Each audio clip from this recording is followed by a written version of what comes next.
इस टाइम एक अपने साथी बैठे हैं, उनसे उनका इंट्रोडक्शन भी उन्हीं से ले लेते हैं, क्योंकि मैं तो जानता नहीं भाई।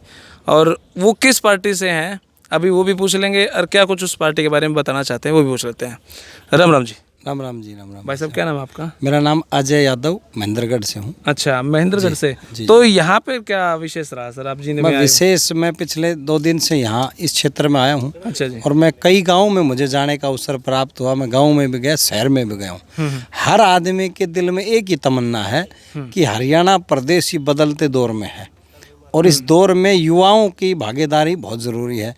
क्योंकि युवाओं के दिमाग में और हर प्रदेश के हर नागरिक के दिमाग में एक बात है, जब 2014 का जब लोकसभा का चुनाव था और पूरे देश में एक मोदी नाम की लहर थी, और उसके बावजूद भी हरियाणा प्रदेश में दुष्यंत चौटाला ने हिसार से सांसद का चुनाव जीता।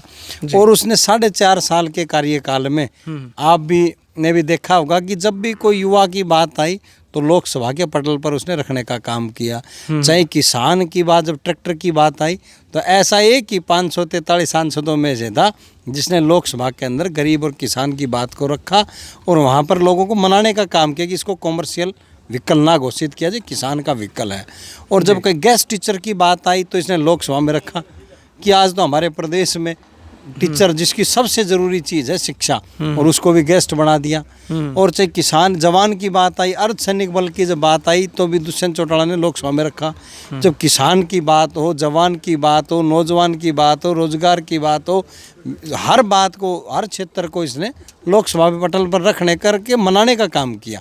तो ऐसे शख्सियत के साथ हरियाणा प्रदेश का युवा साथ जुड़ करके कंधे से कंधा मिला करके काम करना चाहता है, और बुजुर्ग उसको आशीर्वाद देना चाहता है कि भाई हमने 4.5 साल का इसका काम देखा है। इसलिए हर आदमी की दिली तमन्ना कि हरियाणा प्रदेश एक नया इतिहास रचेगा और नए युग की शुरुआत होगी दुष्यंत सिंह चौटाला के साथ। इसलिए जींद का बाई इलेक्शन है, और इस बाई इलेक्शन में दिग्विजय सिंह चौटाला जी हमारी पार्टी जननायक जनता पार्टी के उम्मीदवार हैं, और मैं कहना चाहता हूँ कि भारी बहुमत से चुनाव जीतेंगे।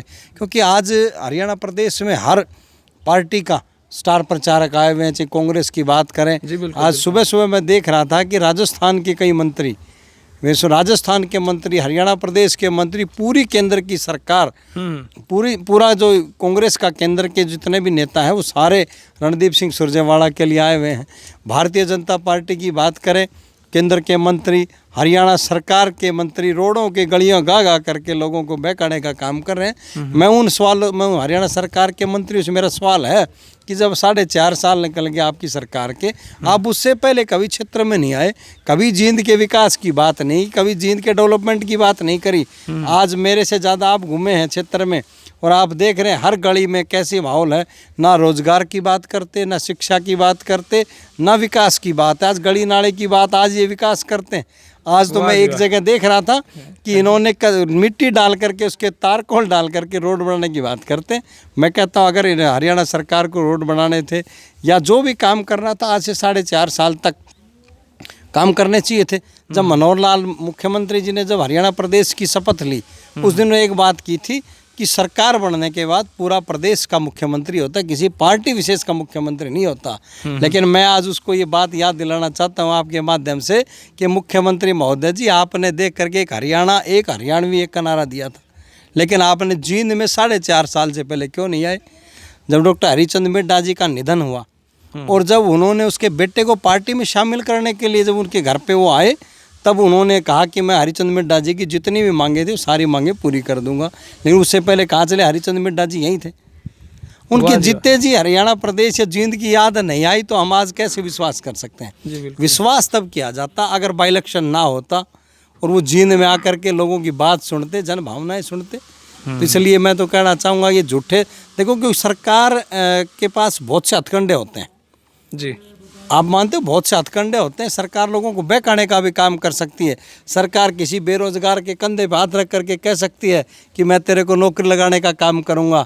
लेकिन मैं उन बेरोजगार युवाओं से भी आग्रह करना चाहता हूं कि दुष्यंत सिंह चौटाला जी ने 9 तारीख की जींद में जब ऐतिहासिक रैली हुई, उस दिन घोषणा की थी कि हरियाणा प्रदेश के बेरोजगार युवाओं के लिए पहली कलम से हरियाणा में जितने भी उद्योग हैं या फैक्ट्रियां, उनमें 75% आरक्षण देंगे। हरियाणा प्रदेश के बेरोजगार युवाओं को अवसर प्रदान होगा।